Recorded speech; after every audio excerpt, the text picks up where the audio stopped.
طبعا زي ما حضراتكم عارفين كويس جدا انه يعني المنطقة بتشهد للأسف يعني تحديات كبيرة جدا، ويمكن ده بدوره بيأثر على الاقتصاد بشكل كبير، لأنه يمكن من أهم تأثير الاقتصاد أو بتأثر الاقتصاد بالطاقة وموضوع النفط. وهنعرف طبعا في الأيام اللي جاية دي سعر البرميل البترول هيبقى كام على مستوى العالم، وده اللي يمكن بيسبب أزمات على مستوى العالم. وطبعا يمكن هنعرف اكتر تفاصيل عن هذا الموضوع من خلال الاتصال الهاتفي مع الكاتب الصحفي الاستاذ حسن ابو خزيم، محرر شؤون مجلس الوزراء. استاذ حسن، برحب بحضرتك في صباح القاهره، اهلا بيك وكل سنه وحضرتك طيب. استاذة دينا، صباح الخير على حضرتك وعلى الساده المشاهدين. كل سنه وحضرتك طيبه ومصر حضرتك بخير يا طيب رب وبخير دوما. يا رب دايما. استاذ حسن، يمكن كان في طبعا حضرتك يعني عارف كويس جدا واعلم مننا بانه المنطقه العربيه ومنطقه الشرق الاوسط الحقيقه بتمر بازمات كبيره جدا وتحديات، ويمكن التحديات دي للاسف هتاثر على العالم كله وبدات فعلا تاثر بالفعل بسبب طبعا موضوع الطاقه، النفط، بسبب موضوع مضيق هرمز وغلقه ومرور السفن وحاويات النقل طبعا. فيمكن الموضوع بيأثر اقتصاديا بشكل كبير، وبالتالي بيأثر على سياسات الدول بشكل عام. خلينا برضو نعرف من حضرتك كده تفاصيل عن دور مصر في الوقت الراهن، تماسك الدولة المصرية شعبا وجيشا وطبعا وكل فئات المجتمع. وخلينا برضو نعرف من حضرتك كده يعني عين على الأحداث اللي ممكن تحصل في الأيام القادمة، حضرتك نعم، شايفها ازاي؟ اتفضل يا فندم. يعني بالفعل زي ما حضرتك تفضلت يا استاذة دينا، هناك يعني موقف مهم جدا للدوله المصريه والقياده السياسيه السيد الرئيس عبد الفتاح السيسي، واحنا شايفين الجولات المكوكيه التي قام بها خلال الايام القليله الماضيه لدول الخليج وزياره عدد كبير من دول الخليج. دي تعتبر رساله طمأنة، رساله يعني مهمة جدا من الدولة المصرية لدول الخليج، هي رسالة تضامن. والدولة المصرية كانت يعني أعلنت منذ البداية يعني بالنسبة للاعتداءات الإيرانية على دول الخليج، ورفضت مثل هذه الاعتداءات الإيرانية على دول الخليج وبعض الدول العربية. ده مهم جدا، وشفنا الزيارات مثل هذه الزيارات طبعا كان لها دور كبير. ويمكن في بعض الامور لا يتم الاعلان عن كل ما يتم يعني في مثل هذه الزيارات، ولكن دور مصر دور حيوي والعالم يشيد به، زي ما كانت الدوله المصريه لاعب اساسي في موضوع غزه واستطاعت في موضوع غزه ان هي توقف مثل هذه الحرب الدائره ضد غزه.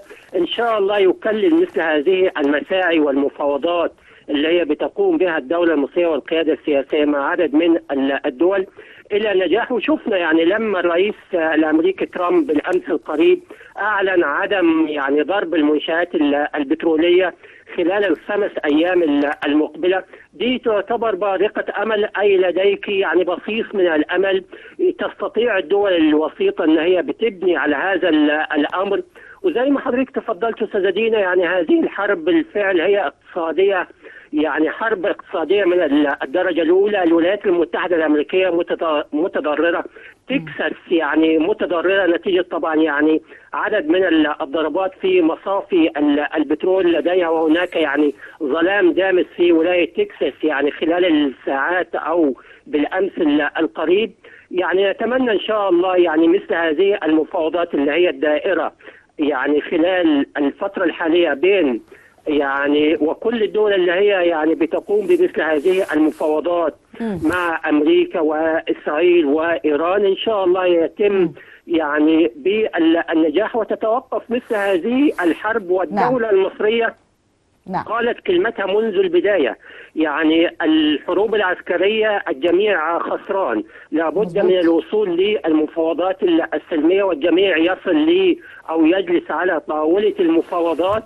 وطاولة المفاوضات هي الأساس في الوصول إلى حل سلمي يعني يبعد الشعوب عن الحروب الاقتصادية. يبعد الشعوب عن عمليات التدمير. شايفين يعني كم التدمير الذي يحدث في هذه الدول، والنتيجة إيه؟ النتيجة أن هناك تداعيات اقتصادية، تداعيات سياسية، حالة عدم اليقين اللي هي يعني موجودة في المنطقة. نتمنى إن شاء الله يعني روح العقل وروح القانون ومجلس الأمن اللي هو سوف يعقد يعني جلسات حتى وزراء الخارجية العرب اللي هم هيعقدوا يعني جلسة يوم الأحد المقبل. نتمنى كل هذه المساعي، والدولة المصرية بالفعل بتقوم ب يعني مجهودات على أعلى مستوى، بدليل حضرتك متابعة جيدة لهذا الأمر، وكل المشاهدين شافوا الإشادات الموجودة على المستوى الدولي والإشادات من كل دول الخليج العربي لفخامة السيد الرئيس على الزيارة التي قام بها خلال الأيام القليلة الماضية. كان لها دور كبير في يعني رسالة طمأنة، وأن الدولة المصرية يعني بتسعى بكل مساعيها بكل قوة إن شاء الله، يعني تسعى ويتم يعني كل هذه المساعي بالنجاح. نعم. طب أستاذ حسن، برضو حضرتك ذكرت حاجة إنه يعني اتقال أو مصر قالت إنه للأسف الحرب دي الكل خسران. طيب حضرتك برضو ذكرت إنه الولايات المتحدة الأمريكية ولايات فيها بدأت تتأثر بالحرب، وبدأ يكون في مشاكل بسبب موضوع الطاقة والكلام ده كله. طب هل معقول الولايات المتحدة الأمريكية ويعني بخبراتها في او ليها باع طويل جدا في الموضوع ده ما كانتش عامله حسابها ان ده ممكن يحصل لها في يوم من الايام؟ ما كانتش عامله حسابها ان ايران هتستخدم موضوع الطاقه ده كضغط؟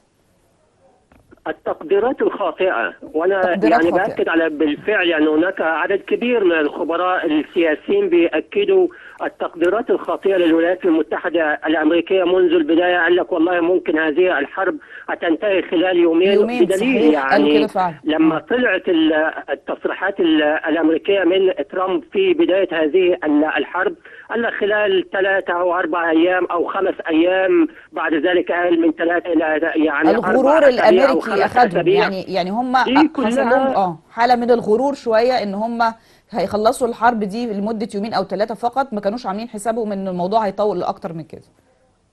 بالفعل يعني ما كانوش عاملين حسابهم ان هذه الحرب يعني هتطول، يعني ما كانوش عارفين ان الشعب الايراني سوف يصمد امام هذه التهديدات وامام هذا الخراب اللي هو يحدث في ايران، وامام هذا التدمير والقتل ويعني وتجويع والشعب الايراني هو واضح ان هو هيصمد، لان هم بقى لهم فتره طويله جدا في عقوبات دوليه وفي حروب بقى لهم زمن طويل، فهم واخدين على كده، فبالنسبه لهم الموضوع مش جديد يعني. بالفعل زي ما حضرتك تفضلت كنت محقة أستاذة دينا، الشعب الإيراني يعني ذو طبيعة خاصة، هو بيتحمل كل العواصف الخاصة بالرياح اللي هي جاءت خلال الفترة الماضية، إذا كان مثلا عمليات التجويع، عمليات الحصار، دي كلها كان متحملها الشعب الإيراني. هم كانت يعني حسابات الولايات المتحدة الأمريكية وإسرائيل أن هذه الحرب سوف تأخذ يعني بضع ساعات وتنتهي ويتم طبعا. طب ما هو اساسا الرئيس الامريكي ترامب والولايات المتحده الامريكيه قبل ذلك في حرب ال 12 يوم قال والله تم تدمير يعني المفاعلات النوويه والقواعد يعني النوويه الموجوده لدى ايران. ما سبب هذه الحرب اذا كان تم التدمير؟ ويمكن وزير الخارجيه الايراني رد على ترامب، يعني قال بخصوص المفاوضات، اذا كنت انت يعني كولايات متحده امريكيه تحدثت قبل ذلك انه تم تدمير ايران في كل شيء من البنيه التحتيه وكل هذه الامور، هو انت بتحارب ليه؟ هو انت بتتفاوض ليه؟ بتتفاوض مع ايران ليه؟ صح. دي كلها كانت بالفعل يعني حسابات خاطئه. ويعني ودائما الصراحه يعني دائما اي حرب الجميع خسران. يعني شفنا يعني عدد كبير من الحروب اللي هي يعني بدات خلال الفتره الماضيه ما زالت يعني شغاله، يعني حتى هذه اللحظه شفنا يعني حرب غزه، شفنا يعني ما يحدث في السودان. يعني امس تم تقريبا استهداف مستشفى في السودان واسفر عن مصرع حوالي 64 اطفال وسيدات ومن الاطقم الطبيه، يعني حاجه كارثه الحقيقه في السودان امس. بالفعل هي الحروب بتؤدي إلى كوارث، والشعوب دائما بتتحمل تبعات هذه الاعباء. يعني بالفعل يعني لو تحدثنا عن الدور المصري، بالفعل الدور المصري كان رشيد جدا، وكان منذ البداية يعني نبه عن هذه يعني من يعني حدة الصراع وأمد الصراع، وأن أمد الصراع تمام. سينال عدد كبير من الدول، ليست دول المنطقة يعني فقط، وخاصة موضوع البترول. يعني موضوع البترول هو طبعا بيأثر على العالم أجمع. طبعا. يعني ما فيش دولة أساسا مش هتتأثر بمثل، حتى لو ما صحيح. تأثرتش دلوقتي على المدى البعيد نتيجة التدفقات، نتيجة توقف سلاسل الإمداد، مظبوط. نتيجة موضوع يعني مضيق هرمز. دي كلها من ضمن التداعيات الاقتصادية. صحيح. حتى إن لم يكن خلال هذه الفترة، ولكن على المدى البعيد هناك دول سوف تتأثر حتى بالنسبة للعمالة. صحيح صحيح. يعني احنا خلينا برضو ننتظر الايام القادمه باذن الله، وبنتمنى الهدوء وضبط النفس طبعا في هذه الحرب. انا بشكر حضرتك جدا، شكرا جزيلا الكاتب الصحفي الاستاذ حسن ابو خزيم، محرر شؤون مجلس الوزراء.